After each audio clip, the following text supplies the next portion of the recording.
Carla tampak menuruni tangga rumahnya. Ia menghampiri kedua orang tuanya yang sedang bersantai di ruang keluarga sambil menonton TV. Ia duduk di sebelah sang ayah dan meminta pelayan di rumahnya untuk membuatkan jus untuknya. "Jadi, kau juga tidak diundang ke acara mantanmu?" tanya sang ayah tiba-tiba. Carla menoleh ke arah ayahnya. Ia menaikkan satu alisnya. "Maksud ayah?" tanyanya tidak mengerti. "Kau tidak diundang juga ke acara pernikahan mantanmu?" ulang sang ayah. "Acara pernikahan mantanku? Mantan yang mana maksud ayah?" tanya Carla mulai tidak enak hatinya. "Mantan yang mana lagi kalau bukan Abimana Williams?" "Oh, pernikahannya diundur," jawab Carla dengan entengnya. Ia masih belum tahu kalau Abimana dan Tiara sudah resmi menikah di rumah keluarga Williams. Diundur apanya? Pernikahan mereka justru sedang berlangsung. "Tidak mungkin," sangkal Carla. Tidak ada kabar sama sekali tentang pernikahan mereka. Bahkan pihak hotel saja belum mendapat konfirmasi tentang acara itu. Itu karena mereka tidak merayakan pernikahan mereka di hotel, tapi di rumah keluarga Williams. Mereka mengadakan pesta tertutup. Hanya kerabat dekat dan beberapa rekan bisnis saja yang diundang. Bahkan ayah saja tidak diundang. "Apa?" Carla sangat terkejut dengan berita itu. Apa benar dia sudah kecolongan? Kenapa dia tidak tahu sama sekali tentang pernikahan Abimana? "Ayah yakin?" tanya Carla dengan ngotot. "Tentu saja yakin. Kalau kau tidak percaya, kau pergi saja ke rumah keluarga Williams. Saat ini pernikahan Abimana sedang berlangsung." Carla mendadak panik. Ia langsung berdiri dan segera pergi ke kamarnya untuk bersiap-siap. Ini tidak boleh dibiarkan, pikirnya. Pernikahan mereka harus batal. Carla pun mengendarai mobilnya sendiri sambil beberapa kali mencoba menghubungi Galih. Ia sudah membayar mahal pria itu, tapi pekerjaannya satu pun tidak ada yang becus. "Halo, Nona cantik," sapa Galih dari seberang telepon. Halo, tidak usah basa-basi." Carla langsung membentak Galih. "Sekarang aku tanya padamu, apa benar Abimana menggelar pernikahannya di rumah?" "Hah? Kenapa kau tidak tahu soal itu? Kenapa kau harus kecolongan soal ini?" tanya Carla dengan kesal. "Sabar, Nona. Bukannya Nona sendiri yang mengatakan kalau pernikahan mereka akan digelar di sebuah hotel mewah. Kalau tiba-tiba mereka mengganti tempat acara, ya mana saya tahu soal itu?" jawab Galih apa adanya. "Dasar bodoh. Lalu apa gunanya aku membayarmu, ha?" maki Carla. "Nona, Anda membayarku untuk membuat kebakaran pada hotel tempat acara mereka, bukan menyuruhku mencari tahu di mana mereka akan menikah. Anda sendiri kan yang bilang rumah keluarga Williams akan sangat sulit untuk dimasuki. Jelas saya tidak tahu soal ini." Mendengar itu, Carla bertambah kesal. Ia seolah hanya membuang-buang uang saja membayar Galih atas pekerjaan yang sama sekali tidak ada hasilnya. "Percuma saja aku membayarmu mahal. Mulai sekarang aku tidak mau berurusan dengan preman bodoh sepertimu," maki Carla. Ia segera mematikan panggilan itu dengan kesal. Yang sekarang harus ia lakukan adalah segera mendatangi rumah keluarga Williams. Setidaknya ia harus membuat kekacauan di pesta pernikahan Abimana dan Tiara, pikirnya. Sesampainya di sana, ia melihat dua orang penjaga keamanan berbadan besar sudah berdiri di depan pagar. Kedua pria itu bertugas untuk memeriksa mobil yang akan masuk ke dalam gerbang rumah keluarga Williams. Carla pun mendekatkan mobilnya ke arah gerbang. Salah satu penjaga meminta dia berhenti dan menurunkan kaca mobilnya. "Aku mau masuk ke dalam, bukakan gerbangnya untukku," kata Carla dengan percaya diri. Penjaga itu mengenali dengan jelas kalau wanita di dalam mobil adalah Carla.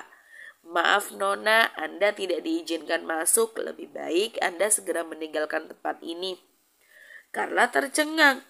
Ia tidak terima diusir begitu saja. Heh, kau pikir kau siapa berani mengusirku? Kalau tuanmu tahu, kau pasti akan dipecat karena sudah berani mengusirku, bagi Carla. Sekali lagi saya minta maaf Nona, tapi Nona tidak dibenarkan untuk masuk ke dalam. Penjaga itu masih bersikeras melarang Carla untuk masuk. Carla semakin geram. Ia keluar dari mobil dan terlibat adu mulut dengan kedua penjaga di sana. Jody yang sedang berkeliling memeriksa jalannya acara tak sengaja melihat keributan di depan pagar. Ia pun datang menghampiri keributan itu. Ada apa ini? Tanya Jody saat datang ke sana. Sialan, kenapa asisten ini harus berada di sini juga? Aku akan semakin susah untuk masuk ke dalam, umpat Carla dalam hati. Kedua penjaga itu membungkuk sekilas pada Jody. Maaf tuan, ini ada Nona Carla memaksa masuk. Sudah kami suruh pergi, tapi dia masih bersikeras untuk tetap masuk. Jawab salah satu penjaga yang pertama kali ribut dengan Carla. Keluargaku masih punya saham di perusahaan Williams. Apa salahnya kalau aku ingin masuk ke dalam acara pernikahan Abimana? Desak Carla tanpa tahu malu. Ia berbicara sampai mengangkat dagunya tinggi-tinggi. Jody tersenyum tipis mendengarkan hal itu. Maaf Nona, tapi pernikahan ini adalah urusan pribadi. Tidak ada sangkut pautnya pada sama sekali dengan perusahaan. Jawab Jody dengan tenang. Carla masih belum mau kalah. Ia membalas lagi. Aku mengenal Abimana dengan baik. Dia dulu kekasihku.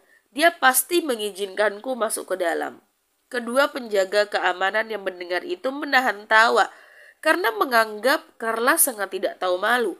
Jelas-jelas mereka sudah diperintahkan untuk melarang Carla masuk ke dalam.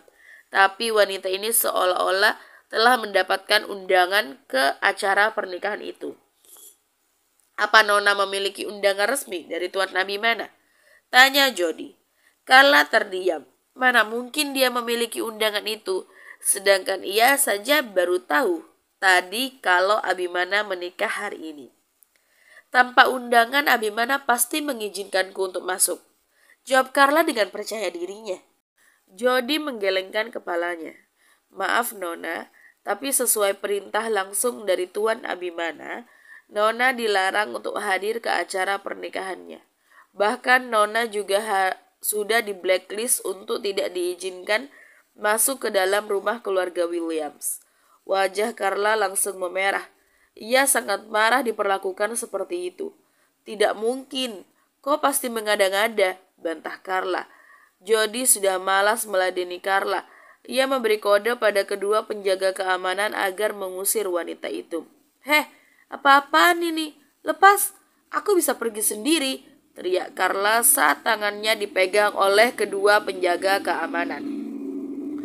Jody pun mengganggu meminta penjaga melepaskan Carla.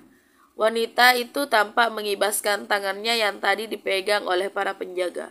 Awas saja kalian, terutama kau asisten yang sok hebat. Aku pastikan Abimana akan memecat kalian semua, ancam Carla sebelum masuk ke dalam mobilnya. Saya akan menunggu hal itu terjadi, jawab Jody sengaja memanasi Carla. Carla pun segera masuk ke dalam mobil dan pergi meninggalkan tempat itu dengan sejuta kekesalan dalam dirinya. Ia kesal karena tidak dapat menggagalkan pernikahan Abimana dan Tiara. Pesta pernikahan Abimana dan Tiara berjalan dengan sangat lancar. Kedua mempelai, pihak keluarga, bahkan para tamu undangan yang datang merasa bahagia atas pesta pernikahan tersebut. Meskipun digelar sederhana, tapi tidak mengurangi kesakralan dan keromantisan dari acara pernikahan itu. Di pelaminan, Abimana dan Tiara sering tertangkap sedang melempar candaan satu sama lain. Mereka begitu bahagia dengan pernikahan mereka. Apalagi di tengah-tengah acara tadi mereka kedatangan tamu yang tidak terduga sebelumnya. Tamu itu adalah Paman Leon dan Bibi Alice yang sudah keluar dari rumah sakit. Tiara tentu bertambah senang dengan kedatangan mereka. Kau bahagia? Tanya Abimana melihat senyuman yang tidak pudar dari wajah sang istri. Tiara menoleh ke Abimana lalu mengangguk. Tentu saja, ini hari pernikahan kita. Kita harus bahagia, jawab Tiara. Jadi setelah ini kau akan menjadi perawatku seumur hidup. Tiara terkekeh. Tentu saja, dengan bayaran yang lebih besar per bulannya. Abimana pun tergelak mendengar hal itu. Ternyata kau mata duitan juga. Aku baru menyadarinya. Kini giliran Tiara yang tergelak. Bukan mata duitan, tapi realistis. Harga bahan pokok semakin naik. Semakin hari semakin naik. Jadi duit bulananku harus besar, oke? Abimana menoel hidung Tiara. Seperti kau saja yang belanja ke pasar. Mereka pun asik bercanda berdua sampai akhirnya Madam Rosalinda datang menghampiri mereka sambil berdehem. Duh, pengantin baru. Dunia serasa milik berdua ya kan? Goda Madam Rosalinda. Kau mau apa kesini? Tugasmu kan sudah selesai. Tanya Abimana dengan sinis. Ia malah selalu diganggu oleh pria genit itu. Ya ampun Tuan, galak sekali sih. Sekarang waktunya foto-foto Tuan. Jadi Tuan Abimana dan Nona cantik, tolong berpose yang bagus ya. Kita akan melakukan pemotretan. Jawab Madam Rosalinda dengan penekanan kata pemotretan. Harus pose seperti apa? Tanya Tiara tidak mengerti. Tenang saja Nona cantik, inilah fungsinya Madam ada di sini. Tentu saja untuk mengarahkan gaya kalian, oke? Sekarang yuk, Nona duduknya pindah ke sebelah sini. Tiara mengikuti arahan Madam Rosalinda. Ia duduk di dekat pegangan kursi roda Abimana, lalu menghadap ke depan. Seperti ini? Tanya Tiara. Ya, begitu. Tahan sebentar ya. Fotografer, cepat jepret. Bagus, ganti gaya lagi ya, biar lebih romantis, ucap Madam Rosalinda. Tiara hanya menuruti arahan Madam Rosalinda dengan patuh.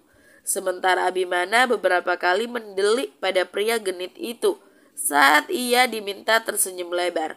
Senyumnya dong Tuan, berikan senyuman penuh cinta dan juga tatapan yang mesra ya. Titah Madam Rosalinda sesuka hatinya. Kau berani memerintahku? Tanya Abimana dengan kesal. Tidak Tuan, tidak. Ampun Tuan, nyali Madam Rosalinda langsung menciut. Sayang, jangan begitu ah. Dia kan hanya mengarahkan gaya saja biar foto kita bagus. Bujuk Tiara. Wajah Abimana yang tadinya sangar tampak meredup mendengar Tiara memanggilnya sayang. Apa kau sedang berusaha menggodaku dengan memanggilku sayang? Hah? Tanya Abimana sembari menarik Tiara hingga terduduk di pangkuannya. Jangan seperti ini, nanti kau keberatan. Tiara hendak berdiri tapi Abimana mencegahnya. Ia memeluk pinggang ramping Tiara hingga membuat mereka bertemu pandang. Hal itu langsung diabadikan oleh fotografer atas permintaan Madam Rosalinda. Lebih dekat pasti lebih romantis, ucap Madam Rosalinda. Abimana pun mengambil kesempatan itu untuk semakin mendekatkan wajahnya ke wajah Tiara. Dekat lagi, sedikit lagi, pinta Madam Rosalinda dengan gregetan. Jantung Tiara sudah berdegup semakin kencang seiring wajah mereka yang kian dekat, bahkan hampir mengikis jarak di antara mereka. Pandangan mata Abimana sudah terkunci di bibir mungil Tiara.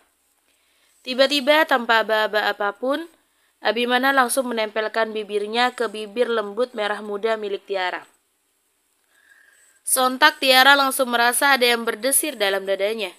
Bahkan tak hanya menempelkan, Abimana tanpa ragu memanggut bibir ranum Tiara yang sudah lama ia idamkan. Ciuman pertamaku, jerit Tiara dalam hati. Madam Rosalinda sampai ternganga, tak percaya melihat adegan romantis di depannya. Fotografer pun dengan segera mengabadikan momen romantis kedua mempelai. Pesta pernikahan kini telah usai. Pesta berjalan dengan sangat lancar tanpa hambatan apapun. Bersyukurnya Abimana karena akhirnya ia bisa menjadikan Tiara sebagai istri sahnya. Meskipun di awal banyak sekali rintangan yang datang sebelum acara pernikahan, tapi semua itu bisa diteratasi dengan baik dan tak mengganggu jalannya acara pernikahan mereka. Mulai malam ini, kamar yang biasanya hanya ditempati oleh Abimana seorang, malam ini juga akan ditempati oleh Tiara. Kamar itu untuk hari ini dan selanjutnya akan menjadi kamar mereka berdua sebagai sepasang suami istri. Setelah selesai makan malam bersama, mereka kembali ke kamar. Abimana terlebih dulu bersiap-siap untuk tidur dan berganti piyama. Barulah kemudian giliran Tiara yang membersihkan wajahnya, menyikat gigi, dan berganti pakaian dengan pakaian tidur pemberian ibu mertuanya, Fiona. Di depan cermin kamar mandi, Tiara melihat pantulan dirinya yang tampak cukup seksi dengan gaun berbahan satin tali spaghetti itu. Ini kalau talinya putus, aku bisa-bisa langsung polos begitu saja. Gumam Tiara sambil terkekeh di depan cermin. Ia memegang dadanya.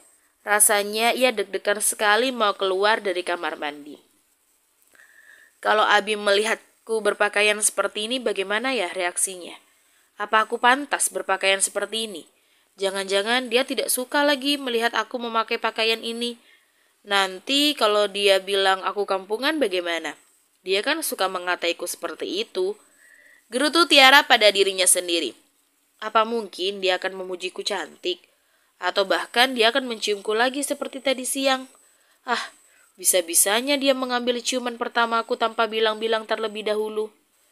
Ucap Tiara sambil memegang bibirnya yang sudah dicium oleh Abimana. Mengingat kejadian tadi siang membuatnya tersenyum sendirian.